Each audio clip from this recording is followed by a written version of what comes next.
What is up, everybody? Hope everyone's having an amazing day.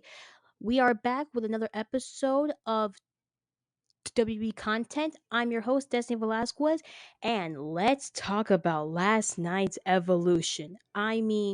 Oh my god, all of the matches were electrifying. The first start of the match, you get the triple threat of the Women's Intercontinental Championship. That match was just crazy beyond crazy. Lyra and Becky teaming up for a while, and then you got Bailey and Becky teaming up, and then Lyra taking down both of them. It was just madness. It was madness. Plus, the start of a women's PLE, a triple threat match, it was definitely worth the wait. Especially since you have Bailey this close to winning, but then Becky coming up with the slip and pinning her easily 1, 2, 3.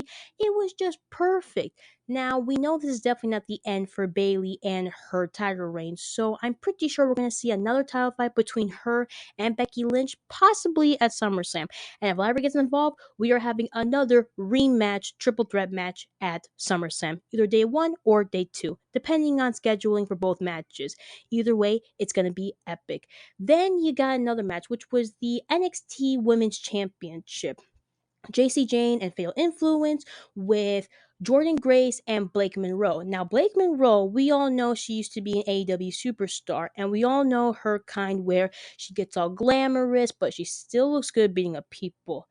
The way she portrayed Jordan Grace with the title beating it to her to the back, and then with JC Jane retaining, I'm like, whoa, what? I thought you guys were best friends. Didn't you guys go out and have a spa day? But the way she looked at Jordan and then looked at Fatal Influence, I'm like, yeah, no, this is a turn. She's now a heel in NXT. With her being a heel in NXT, it's going to be madness for the women's division of NXT. But to be fair, the first two matches were pretty awesome. By the third match, you get the Jade Cargill versus Naomi match. Now, I expected more, like, maybe more tables being broken or maybe something along the lines of using the toolbox again. They used the toolbox once when Jade Cargill tried to throw it in Naomi's face, and then there was the chain incident where we thought that Naomi was trying to choke her with it, but then Jade bounced back and she hit her with the chain in the face, and then that's what made her bleed out a little bit on the nose. But honestly, I didn't want Jade to win. I feel like she's still learning the basics of the WWE. She's still new to the game. Meanwhile, you got Naomi, who's like, what, a 20-year veteran in the game, and she knows all the moves, she knows how to take all the bumps. Meanwhile, Jade Cargill, she's still new to the game. Plus, I feel like Bianca had to give her that win so that way that Jade can trust her in the long run. They haven't spoken to each other since the Elimination Chamber incident, plus after what happened at WrestleMania and stuff, so Bianca's trying to get Jade to trust her in order for them to be friends again or maybe tag team partners again. Either way, I just didn't like that match. I feel like for me, that match, I would rate it maybe 3 out of 5, 2 out of 5. I mean, the match was just, it was cool of how they did, the tables and the crazy weapons and all, but the way Jade Cargill won, I just didn't like that finishing move on her with the table. I just didn't like that. Then, after that, you got the Women's 20 Women Battle Royale. That match was just beyond freaking crazy. You got a Hall of Famer Nikki Bella in the ring. You got Natalia with her dungeon doll Maxine Dupree. You got the United States Women's Champion Julia fighting Zelina Vega. And then you got half of these girls from the NXT women's roster. Plus, you got Chelsea Green and the Secret Harvest. That match was just crazy beyond crazy. And with Nia Jax, I thought she was eliminated, but then I remembered she went through the second rope, not the top rope, so she wasn't eliminated. She actually did good because she stood out for a while to catch her breath, and then the last 4 or 5 remaining, she managed to eliminate them. The entire match was just crazy. The first two eliminated were the two girls from NXT by Nia Jax. I'm like, it hasn't even been 40 seconds and she already eliminates these girls. After that, you got Lola Vice and Nikki Bella teaming up, and they do the signature booty shake that Nikki Bella does when she enters the ring. That was just awesome and pretty crazy. Then you got Chelsea Green trying to eliminate Nikki Bella, but then that backfires. The Secret Hervers gets eliminated first, and then Chelsea Green gets eliminated last. Now, the last four was Last Legend, Nia Jax, Nikki Bella, and Stephanie Vaquer. for me, my money was on either Stephanie or Nikki to win because I like both of them. Both are amazing girls. Both are amazing wrestlers. But then when Last Legend eliminated Nikki Bella, I'm like, okay, no, now I hope Stephanie Bakura wins. When it came to the last three, it was insane. You got Last Legend and Stephanie Valkyrie teaming up to take down Nia Jax. It took them five punches, two kicks to the gut, and then one final double punch to the head to kick her out the ring. When it came between her and Last Legend, by the apron of the ring, my heart was like, it was pounding. I was so scared. I didn't want Stephanie to drop because I didn't want Last Legend to win. Not yet. It's not her time yet, but I feel like in the later on in the future, this could be her time, but in the NXT division, but not yet on the main roster. So once Stephanie did her signature move with the booty bounce thing, I'm like, oh my god. I saw that and I started laughing. Like I couldn't stop laughing because it was so hilarious. And then she won. I was over the moon excited for her because I really wanted her to win. Then after that, you got Stephanie McMahon, and then she interviews her how does it feel to win. So she talks a little bit in Spanish and she says how English is not her first language, but WWE, she knows how the business works, and she's waited so long for this, and she wants to represent all women and the rest of the WWE, and she loved it. When she broke down, I almost broke down because I was so proud of her, and she really deserves this. Now, if she goes after Tiffany Stratton, that's gonna be pretty interesting. Speaking of Tiffany Stratton, she managed to be another Hall of Famer Trish status. Like, oh my god, that match was just freaking insane. Like, the fact that it was a mentor versus mentee match, it was exhilarating. Like, Tiffany Stratton did not hold back. She pulled out all the stops and she retained. What I liked more after that match was when Trish Stratus had a standing ovation. People were screaming, "Thank you, Trish." They were applauding her. Like, yeah, even though she lost, she's still having a great career in the WWE. She had an amazing career back then in the Attitude Era. She paved the way for the women's division with Lita at the time when it was her and Lita's rivalry. Like, she made all of this happen. So thank you, Trish. And I hope to see you next on your next WWE match, or maybe who knows? Maybe we could see a WrestleMania trying to fight for a World Heavyweight Championship. Who knows? But other than that, thank you, Trish. Now, let's get into the tag team match. Dude, that tag team match was just it was insane. Like, you got the Kabuki Warriors who are crazy fast and they're just crazy all together. And the way they work together, it was insane. You got the newcomer Judgment Day member Roxanne Perez with Raquel Rodriguez. And actually, need I remind you that these girls actually teamed up back in the day in NXT. So they kind of know each other's moves and double team moves. So I actually wasn't surprised when they did the double team moves on the other girls in the division. With Charlotte Flair and Alexa Bliss, like, okay, I wouldn't say they're friends, they're more of acquaintances, but the way they work together, it was awesome. And then you got the NXT girls, Ziari and Sol Ruka. These girls are just beasts. Like Sol Ruka with the whole rope twisting thing and the jump and doing like her signature move off top rope. And then you got Ziari, who is just wicked strong, and she just annihilates these girls. She does all the clotheslines and the crazy spears, and she literally lifted Alexa Bliss and then planted her down. I'm like, this girl's freaking crazy. But like I said before, she did give me Rhea Ripley vibes, so that was pretty awesome to see. The whole tag team match was just awesome. And then with Ziari and Sol Ruka, we're about to do the signature move on Alexa Bliss. Charlotte Flair saved her, and Ziari attacked her own tag team partner. I'm like, oh my god. I actually kind of called it because I knew that was going to happen. Either Alexa Bliss was going to move out the way or Charlotte Flair was going to save her somehow. I knew some way Ziari was going to attack her own tag team partner by accident. By the end of the match, Raquel does a Tejano bomb and gets the win.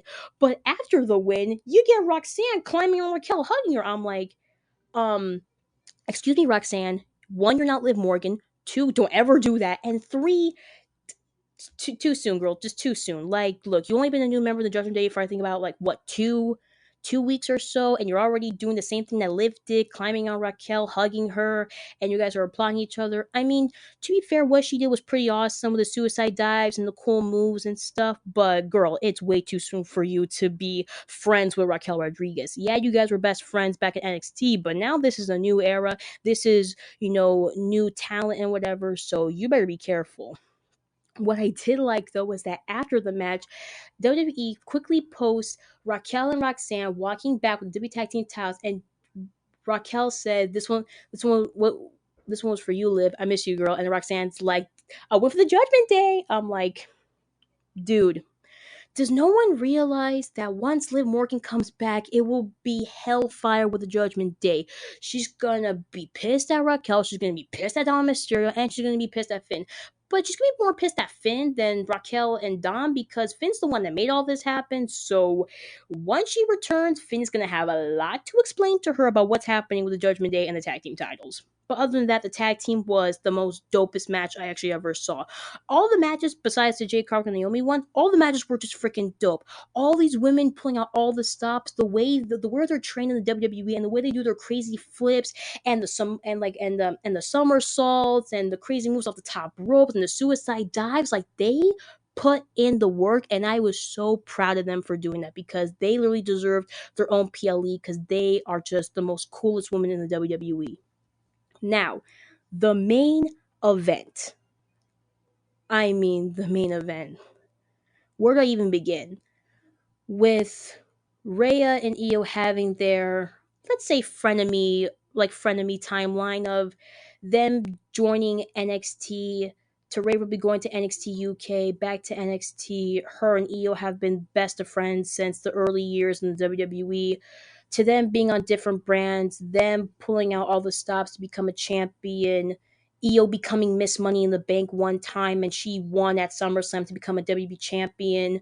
With Rhea being like the most dominant woman in the WWE, her being in the coolest faction of the WWE with her territorial brother Damien at the time, her defending her title in her home country Australia against Nia Jackson in front of her family. Like these two girls have done so much in their career, and for them to main event at Evolution for the WWE, I mean, I couldn't be any more proud of them than I was that night. And that night, it was just incredible. With Rhea and Io like teeing off each other, like because they know each other's moves, and know each other's strengths and weaknesses.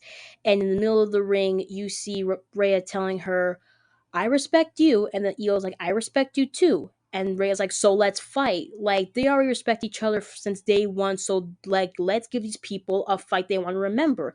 And oh boy, we will remember this fight for the rest of our lives.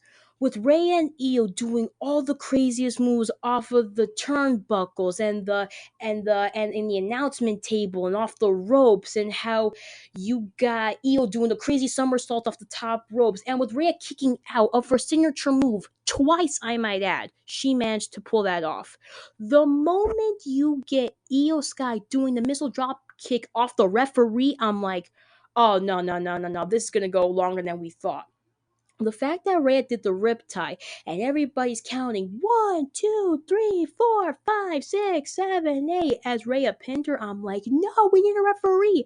I was like, I was like screaming. Well, I was actually whisper screaming because I didn't want to wake up my mom. Yes, whisper screaming. I just made that up. Like I was whisper screaming to the TV, "We need a referee! We need a referee! We need a referee! Come on, someone get out! Someone get out!" Sadly, that was not the case. So a standard pinfall submission match turned into a brawl for all falls count anywhere match where you got Rhea and Io fighting outside over the barricade into the fan section, and then with Io Sky jumping 12 feet on top of Rhea. It was just beautiful, and it was definitely crazy. Now Io Sky, we always known she was crazy, but the way she did that body slam move off of 12 feet, I'm like, this girl is just crazy. But it was definitely freaking dope. Then you get them back into the ring, and as Io does her second finale move, Rhea kicks out. I'm like, how is that possible? How is that even possible? She just literally kicked out of her signature move. How is that even possible? Then after that, you get on the top ropes, and I thought that Rhea was going to do her rip tie and just call it a night. But then Io countered it, and then they did a Somerset flip bomb or something, and they're both down and out.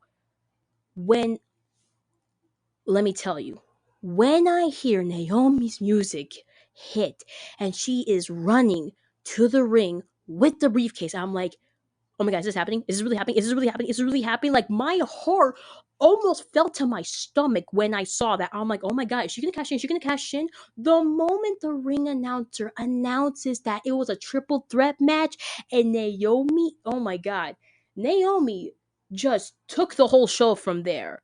Honestly, I didn't even put that on my prediction. I didn't think she was gonna cash in on Rhea and Io's match. I thought she was gonna wait till SummerSlam to cash in on Jay to become the W champion at SummerSlam. But no, she fooled us all. She fooled everybody thinking, oh yeah, I'm gonna cash in on Tiffany. Yeah, I'm gonna cash in on Jay. I'm gonna beat them at SummerSlam. No, girl, she cashed in last night at Evolution and she beat Rhea Ripley and Io Sky. When she pinned Io, I'm like, oh my god! I was celebrating, but I was celebrating quietly because I didn't want to wake up my mom because she was sleeping in the other room. So I'm like, okay, let me just celebrate quietly so I don't wake her up, I don't freak her out. But I'm like pacing up and down the living room. I'm jumping up and down. I'm like, oh my god, Naomi did it! Naomi did it! She's a new women's world heavyweight champion! When she did that, my heart melted. I'm like, yes, yes, she deserves this. After everything she's been through, she freaking deserves this title win. When she walked out, I was like, wow, honestly, that is how you end a main event fight for WPLE. Like, the way they ended it was perfect. What warmed my heart the most was when Rhea and Io stood up, they hugged each other, they said, thank you for this match. They walked out and then they took one last look at the arena. And Rhea's like, we did it. We made event to Evolution. We did it. We did it. And I'm like, you did it. Now, I was a little upset that Rhea didn't win, but her time will come. Mommy's time will come when she becomes a champion and she will be back on top. With Evolution, it was like the coolest thing I ever witnessed. Like, let's face it, we witnessed history last night, seeing Naomi cashing in, becoming the new W Women's World Heavyweight Champion. We saw all these amazing women doing crazy moves in the ring. Not to mention, you got WWE legend. You had Alundra Blaze. You had Maurice. You got Molly Holly. You got Vicky Guerrero. All these legends paved the way for the women of the WWE to go into that ring and put on the greatest show of their life. Like, seeing all the legends, it was just awesome. And then what caught me by surprise was, if any of you guys are any challenge fans, you would recognize, you would know Mark, the dude from earlier challenge seasons, that he was actually there on the barricade of the entrance of the arena. Like, I saw him and I'm like, I had to like squint my eyes. Like, is that Mark from the challenge? When I look closely, I'm like, oh my god, that's Mark from the challenge. He's here at a WPLE event. I mean, I used to see him like on old challenge shows and episodes of when he was like becoming a new reality TV star and him and CT were fighting all the time. But seeing him on a WWE PLE show, I was shocked for a moment. I'm like, are you serious? But again, seeing all the WWE legends, especially for the women coming back and representing WWE women's roster for Evolution, it was like the coolest thing ever. Plus seeing Vicky Guerrero again was just freaking hilarious. How she said, excuse me." I'm like, that's Vicky Guerrero for you. She was back then. She was definitely annoying, but she's still a pretty cool girl to have in the WWE. Now, with Evolution over, and after witnessing history of a craziest night of our lives, Monday Night Raw, the aftermath of Saturday main event, the aftermath of Evolution, we are about to see craziness happen, paving the way for SummerSlam this year. Now, so far for Clash in Paris, all we know is that Stephanie Vaquer is going to face a WWE champion at Clash in Paris. Who, we don't know yet, but we're going to find out after SummerSlam. So far, matches we know thus far that are official today is a gauntlet match for Gunther's World Heavyweight title. We got Penta versus Braun Breaker versus CM Punk versus Jey Uso versus LA Knight. these guys are freaking awesome in the ring, and they are waiting for a title match. So far, Jey Uso had his title match against Gunther, and then he lost. CM Punk has title match against John Cena, and he lost. Braun Breaker has never had a World Heavyweight title match ever, so this could be his first chance. As for Penta and as for LA Knight, these guys are like one of the most crazy guys I've seen. You got Penta with the Cerdo Mierdo. He's not scared of anything, and he does his signature move and the Mexican Destroyer on any guy who gets in their way. You got Braun Breaker, a badass who spears people and is okay with it, and he doesn't care who he beats up. He just wants to get closer to a title or anything in the WWE. You got CM Punk, the best in the world, and he is hungry for a title. He wants a title. He wants to put that on his record that he is a champion in the WWE and he is here to stay and make a statement for himself. You got Jey Uso, a former world heavyweight champion who literally was the underdog of his own story, and he made Gunther tap out at WrestleMania. If he makes that happen again at SummerSlam, then Gunther, you might as well pack your bags and be and go off into the sunset because, dude, people have been kicking your butt for a while. Damian Priest got you a few times. Drew McIntyre, Sheamus, Jey Uso. I could keep going on and on and on. Heck, you almost lost your title to a 58-year-old WWE Hall of Famer Saturday night. Like, bro, you may be tall and all, but size doesn't matter and age doesn't matter. So don't get it twisted next time when someone comes after you and your title. Just saying. So these guys are gonna be in the gauntlet match. Whoever wins gets to face Gunther at SummerSlam. Oh, and yes, I forgot to mention LA Knight. For LA Knight, I don't even know. I mean, yeah, I can maybe see him as a future World Heavyweight Champion, but maybe not this time. I mean, he could have been Money in the Bank, but then Seth Rollins screw that up for him, and now he's back on the bottom and he's trying to get back to the top of the mountain to become a champion again. For the World Heavyweight Championship, I can maybe see that happen at SummerSlam, but I don't know if he could beat Gunther though. I mean he could try, but it's gonna take a lot of BFTs to beat that guy down. As for Seth Rollins, Mr. Money in the Bank, we have got word that he's still not better. Turns out the injury is worse than we all thought. So I don't know if it contains him maybe having to have surgery on his knee, or maybe he just has to have like some bed rest for a couple of months, maybe go to physical therapy for a while, get his knee straightened out in there. But I don't know. Still, I hope and I do pray that he makes a speedy recovery and he comes back in time to maybe cash in and become a champion. Who knows? But at the same time, I hope and pray he makes a speedy recovery and he comes back to WWE.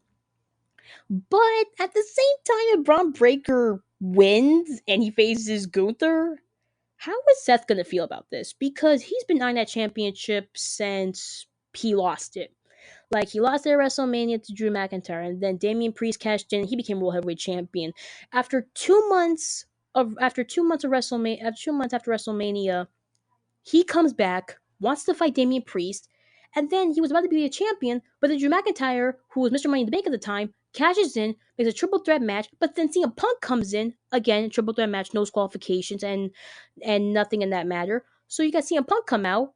He sabotages the whole match for Drew McIntyre, but then that made him sabotage the match for Seth Rollins. Damian retains. Seth's still pissed at him. And the next thing you know, he doesn't have a championship for a long, long time. Because he's getting the fights with everybody. He got into a fight with Bronson Reed more than once. He had to watch out for the Judgment Day and Finn Balor's mess. Like, he went through so much, he didn't even focus on the WWE World Heavyweight Championship. Until after WrestleMania 41, he beat CM Punk and beat up Roman Reigns in the main event. He got Paul Heyman in his corner. Now he's got Bronson Reed and Braun Breaker in his corner. And he managed to become Mr. Money in the Bank so he can cash in to become the World Heavyweight Champion.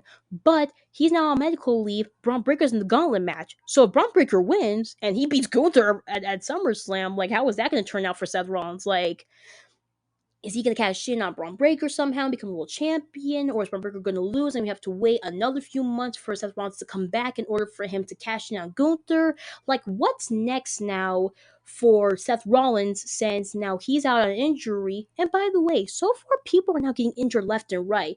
You got You got Chad Gable had to have surgery on his shoulder. You got Liv Morgan also had to get an injury, had a shoulder injury, and she had to go through surgery. You got Dom Mysterio with a rib cage incident, and now he's injured, so he can't wrestle for a couple weeks. You got Kevin Owens who has to have neck surgery soon, or maybe he did have neck surgery. I don't know. I haven't kept up with him yet. You got Zoe Stark with a knee injury, and now you got Seth Rollins with an injury. Like, how does this even happen? Like, I get it, you land wrong, you tweak your knee, but like, dude, you've been doing this for I don't know how many years, and you missed one step. Next thing you know, you failed the whole process. Like, to me, that's just insane. We got more injured wrestlers than people wrestling on the main roster. Like, it's just insane to me of how that works.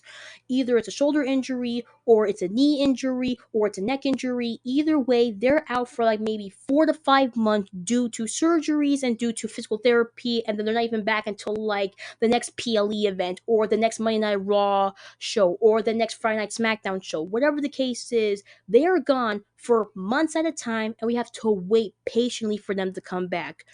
I am waiting patiently for Liv Morgan to return.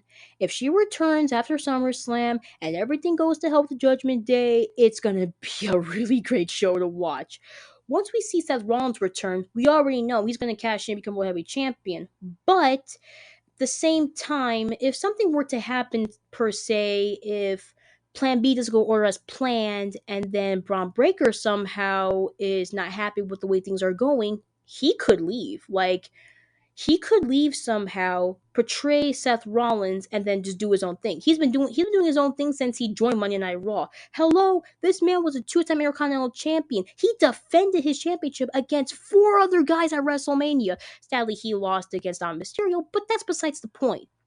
The point is that Braun Breaker can stand on his own 2 feet, and he can take care of himself. He doesn't need Seth Rollins. He doesn't need Bronson Reed. He doesn't need Paul Heyman. All he has to do is take care of his own business, be a champion, and then that's it. I mean, you already know he was a badass. He gets it from his uncle and his father, the Steiner brothers. So let's see what happens in the later run, if something to say where I don't know, maybe he betrays Seth Rollins somehow for a failed cash in, and then he goes and does his own thing in the future. Either way, that's all we got so far from Monday Night Raw. I don't know what's happening with the Judgment Day and their tag team titles and Dominic's Intercontinental title. You got AJ Styles trying to go after him. Now the women's roster just became bigger now since Naomi's the new WWE Women's World Heavyweight Champion. Then we're gonna find out who's gonna face Gunther at SummerSlam. Now we got a tag team match of Jelly Roll, a country music star, Randy Orton versus Logan Paul and Drew McIntyre.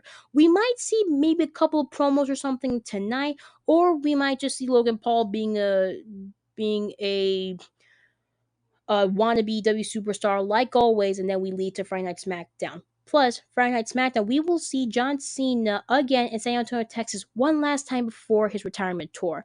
I really do hope that Cody Rhodes comes, and then they do their whole, Cody Rhodes wants to save wrestling, and then John Cena wants to ruin wrestling for everybody. So far, John Cena hasn't ruined wrestling for me. He hasn't. I mean, no one has ruined wrestling for me, I think, in a while. So far, they're doing pretty good. With the tag team division on SmackDown, the Judgment Day running Monday Night Raw right now at this point, Seth Rollins and his crew are doing crazy things. They're dominating Monday Night Raw. Meanwhile, you got MFT dominating SmackDown again, like how the old Bloodline did back in the day. Like, all in all, things are starting to look really good. We got new champions. We got new matches coming up for SummerSlam, and a potential title match in Clash in Paris. Whatever happens, it's going to be epic. Thank you for listening. I hope you enjoy, and I hope you guys have an amazing day. Goodbye.